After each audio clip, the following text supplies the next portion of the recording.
नमस्कार, मी स्वप्नजा माझ्या यूट्यूब चॅनलमध्ये आपल्या सगळ्यांचं स्वागत करत आहे।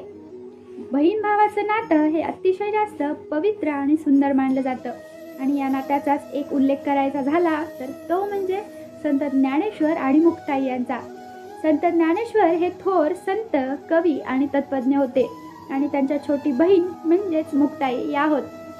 संत ज्ञानेश्वरांनी आपल्या आध्यात्मिक आणि बौद्धिक जीवनामध्ये मुक्ताईला आपला साथीदार मानलं होतं।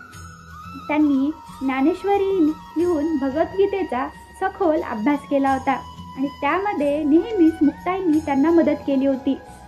जेव्हा जेव्हा संत ज्ञानेश्वर हे दुःखत व्हायचे किंवा त्यांना काही त्रास व्हायचा तेव्हा तेव्हा मुक्ताई त्यांना सहाय्य करायची। याचा अर्थ की मुक्ताई ह्या त्यांच्या जीवनामधील शांतीचं स्वरूप होती। संत ज्ञानेश्वरांना समोर जाण्याची प्रेरणाही मुक्ताईमुळेच मिळाली असं देखील म्हणता येईल। संत ज्ञानेश्वर आणि मुक्ताई यांनी आपल्या त्या दोघांचं साध्य आणि साधन एकच बनवलं होतं।